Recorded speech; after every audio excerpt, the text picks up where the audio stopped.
दोस्तों, सऊदी अरब में मौजूद मक्का मदीना मुसलमानों के लिए सबसे पवित्र जगह है। मुस्लिमों के लिए मक्का मदीना किसी जन्नत से कम नहीं है। लगभग हर मुस्लिम की यही इच्छा होती है कि वो अपने जीवन में एक न एक बार मक्का मदीना अपनी हज यात्रा को तो पूरा जरूर करे। ये बात हम अपने मन से नहीं बोल रहे, बल्कि कुरान में लिखी गई है। आपकी जानकारी के लिए बता दें, इस्लाम के मुताबिक हर मुसलमान को अपनी जिंदगी में एक बार मक्का मदीना का दर्शन जरूर करना चाहिए। इसके बिना उनके कर्तव्य अधूरे रह जाते हैं। दोस्तों, ये स्थान मुसलमानों के लिए खास इसलिए भी है क्योंकि ऐसी मान्यता है कि पवित्र मक्का मदीना की पावन जमीन से ही पवित्र इस्लामिक ग्रंथ कुरान शरीफ की घोषणा की गई थी। कहा जाता है पैगंबर मोहम्मद साहब का जन्म इसी स्थान पर हुआ था और हर साल लाखों लोग अपने पापों का प्रायश्चित करने के लिए यहाँ पर आते हैं। मक्का में एक क्यूब के आकार का काबा भी मौजूद है, जिसके चारों ओर सभी हज यात्री 7 बार परिक्रमा करते हैं। ऐसा करने पर ही अल्लाह को हज यात्रा मंजूर होती है, ऐसी मान्यता है। जलवायु की दृष्टि से सऊदी अरब में स्थित यह पवित्र स्थल सबसे गर्म रेगिस्तान के बीच में स्थित है। अरब प्रदेश के ज्यादातर जमीन अनुपजाऊ है, जहां हर साल ना के बराबर बारिश होती है। खैर, यहाँ पर एक बहुत ही अजीब बात भी है जो शायद आपने भी सुनी होगी। आपको पता ही होगा कि मक्का मदीना में हिंदुओं का जाना बैन है। साथ ही क्या आपको सऊदी अरब के कुएं से निकलने वाले झमझम के पानी के बारे में पता है? आपकी जानकारी के लिए बता दें, साइंटिस्ट भी इसे लेकर अब तक रिसर्च पर रिसर्च किए जा रहे हैं। खैर, आज की इस वीडियो में हम आपको इन्हीं के बारे में बताने वाले हैं, जिसको जानने के बाद आपके होश उड़ जाएंगे। तो चलिए बिना किसी देरी के वीडियो को शुरू करें। उससे पहले वीडियो को लाइक और चैनल को सब्सक्राइब तो कर देना। दोस्तों, आज हम सबसे पहले बात करेंगे आखिर इस काबा को बनाया किसने, कब बनवाया और कैसे बनवाया। अब भले ये बातें आपको सुनकर थोड़ा अजीब लगेगा, लेकिन इस काबा को खुदा के हुक्म पर बनाया गया था। आपकी जानकारी के लिए बता दें, खुदा ने इब्राहिम से उनके बेटे की कुर्बानी मांगी थी। इसके बाद इब्राहिम ने बिना कुछ सोचे विचार किए खुदा के बोलने पर अपने बेटे की कुर्बानी दे दी। लेकिन जब खुदा ने देखा इब्राहिम ने बिना कुछ सोचे समझे अपने बेटे की कुर्बानी दे दी, तब खुदा ने उनके बेटे की कुर्बानी को कबूल न करते हुए किसी जानवर की कुर्बानी देने का हुक्म किया। ऐसा करने के बाद खुदा ने इब्राहिम को पैगंबर बनाया, साथ ही उनके लिए घर भी बनाया है। कुरान में यह भी बताया गया है कि जैसा काबा जमीन पर है, ठीक वैसा ही काबा जन्नत में मौजूद है, जहां लगभग हर दिन 70,000 फरिश्ते उसकी परिक्रमा करते हैं। अब जो हम आपको बताने वाले हैं वो आपको सुनकर थोड़ा सा अजीब लगे, लेकिन ये बात बिल्कुल सच है। कहा जाता है काबा का निर्माण एक बार नहीं बल्कि कई बार किया जा चुका है।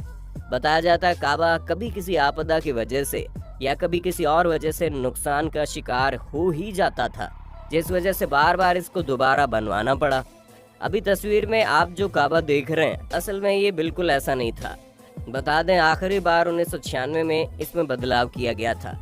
वैसे जब आखिरी बार इसमें बदलाव किए गए, तब इसमें बहुत सारी मॉडर्न चीजों का यूज किया गया। इसे कुछ इस तरीके से बनाया गया कि कोई भी आपदा इसे छू ना पाए। खैर दोस्तों, जैसा कि हमने आपको बताया, काबा को कई बार बनाया जा चुका है। इस बारे में खुदा ने भी कहा है कि काबा के पुनर्निर्माण में जो भी पैसा इस्तेमाल किया जाएगा वो केवल पवित्र जगह से आने वाले पैसों से किया जाएगा। यही कारण है काबा अब तक सोने का नहीं बना। कई अमीर लोग काबा को ढंग से बनवाना तो चाहते थे, लेकिन ऐसा नहीं कर पाए क्योंकि उनके पैसे पवित्र तरीके से नहीं लाए गए थे। आपको बता दें दोस्तों, काबा को कुछ और ही आकार में रखना था, लेकिन पैसों की वजह से इसे छोटा सा क्यूब का शेप भी दिया गया। दोस्तों, आपको जानकर हैरानी होगी कि पहले काबा में 2 दरवाजे और एक खिड़की भी हुआ करती थी। पहला दरवाजा अंदर जाने के लिए और बाहर आने के लिए हुआ करता था, लेकिन आज जिस तरह से दोबारा काबा का निर्माण किया गया है, वहाँ सिर्फ और सिर्फ एक ही दरवाजा है और कोई खिड़की नहीं है। और तो और दोस्तों, आपको जानकर हैरानी होगी, एक वक्त था जब काबा पूरा का पूरा रंगीन हुआ करता था, यानी कि कलरफुल। आज जहाँ काबा काले रंग का है, तो वहीं एक वक्त में काबा का कलर हरा, लाल और सफेद रंग हुआ करता था। चूंकि ये घाटी के काफी निचले हिस्से में मौजूद है, इसलिए बारिश के मौसम में यहाँ अक्सर पानी भर जाया करता था। हाँ, लेकिन बावजूद इसके यहाँ पर आने वाले श्रद्धालुओं की भीड़ कम नहीं होती। साथ ही यहाँ पर पानी कितना क्यों न भर जाए, यहाँ का माहौल कभी खराब नहीं होता था। अब आप लोगों की श्रद्धा का अंदाजा इसी बात से लगा सकते हैं कि यहाँ पर कितना भी पानी क्यों न भर जाए, लोग तैर कर भी काबा की परिक्रमा करने को तैयार रहते थे। हालांकि अब इस पर बहुत सारे बदलाव किए गए हैं, जिसके कारण अब ऐसी किसी भी परिस्थिति का सामना श्रद्धालुओं को नहीं करना पड़ता। वैसे दोस्तों, इन सब के साथ ही साथ क्या आपको ये पता है कि काबा का काला पत्थर टूटा हुआ है? ऐसा माना जाता है काबा का काला पत्थर इजरायली समूह द्वारा ले लिया गया था और बाद में जब इस काले पत्थर को हासिल किया गया तो फिर इसके टुकड़े टुकड़े हो गए।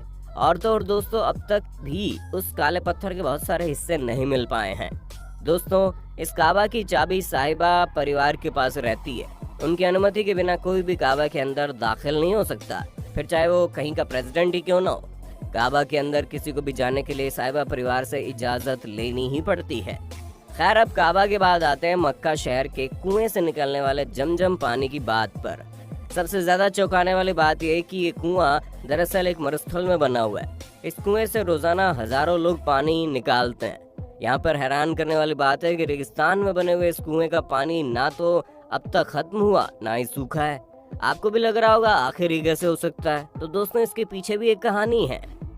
कहानी कुछ यूं है कि आज से हजारों साल पहले पैगंबर हजरत इब्राहिम अपनी पत्नी हजरा और अपने बेटे हजरत इस्माइल को मक्का के रेगिस्तान में छोड़कर किसी काम से चले गए।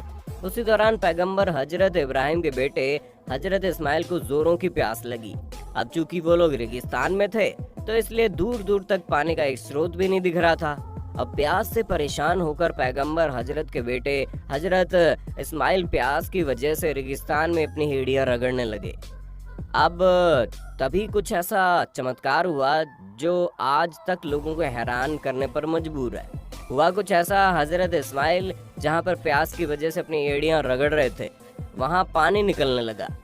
आप खुद सोचिए, रेगिस्तान जैसी जगह पर जहां हर तरफ धूप ही धूप है, रेत के टीले हैं, वहां पानी निकलना क्या चमत्कार से कम नहीं है? यही कारण था वहां पर कुएं का निर्माण हुआ। आज उसी कुएं के पानी को जमजम का पानी बोलते हैं। मुस्लिम समुदाय इस पानी को बहुत ही ज्यादा इम्पोर्टेंस देते हैं, साथ ही ज्यादा पवित्र भी मानते हैं। लेकिन दोस्तों, कुछ लोग ऐसे भी हैं जो इस पानी को पीने लायक भी नहीं मानते। अब इसी चीज की वजह से आज से करीब 40 साल पहले एक रिसर्चर ने इस कुएं के पानी पर रिसर्च किया। आपकी जानकारी के लिए बता दें, ऐसा इसलिए हुआ क्योंकि साल 1971 में इजिप्ट के एक डॉक्टर ने यूरोपियन प्रेस में रिपोर्ट में लिखा था। उन्होंने रिपोर्ट में लिखते हुए कहा कि कुएं का ये पानी किसी के भी पीने लायक नहीं है, क्योंकि मक्का समंदर तल से काफी नीचे है। साथ ही ये मक्का शहर के बिल्कुल बीचों बीच मौजूद है, इसलिए मक्का के इस कुएं का पानी शहर के नालों से होकर यहाँ आता है। बहुत सारे बैक्टीरिया इस पानी को दूषित करते हैं। लेकिन दोस्तों, आप यकीन नहीं करेंगे, रिपोर्ट इतनी ज्यादा वायरल हुई कि इस पानी को लैब में चेक करने के लिए भेजा गया। और यकीन मानिए दोस्तों, जब लैब की रिपोर्ट आई तो इसने लोगों को और भी हैरान कर दिया। आपकी जानकारी के लिए बता दें, जो बात डॉक्टर ने बोली थी वो बात तो सच थी कि शहर का गंदा पानी मक्का के इस कुएं में आकर मिलता जरूर है, लेकिन वो गंदा पानी कुएं के गंदे पानी को दूषित नहीं कर पाता। और तो और दोस्तों, रिसर्चर ने ये भी बताया कि इस पानी में कैल्शियम और मैग्नीशियम इतना ज्यादा है कि अगर कोई कमजोर से कमजोर व्यक्ति इस पानी को पिए तो एकदम से तंदुरुस्त हो जाता है। इतना ही नहीं दोस्तों, इस पानी में फ्लोराइड भी पाया जाता है जो हमारे शरीर में कीटनाशक का काम करता है। यही कारण है कि दोस्तों, इस जगह आए हुए लोग कुछ भी करना भूल जाएं, लेकिन ये पानी पीना नहीं भूलते। कुछ लोग तो यहाँ से पानी भर भर के अपने घर भी ले जाते हैं, मानो जैसे कोई अमृत हो। वैसे आपका इस पर क्या ख्याल है, कमेंट में बताना। उम्मीद करते हैं हमारी आज की वीडियो आपको पसंद आई होगी। वीडियो पसंद आई तो वीडियो को लाइक और अपने दोस्तों में शेयर कर देना। ऐसे अमेजिंग वीडियोस के लिए चैनल को सब्सक्राइब तो तुरंत कर दीजिए।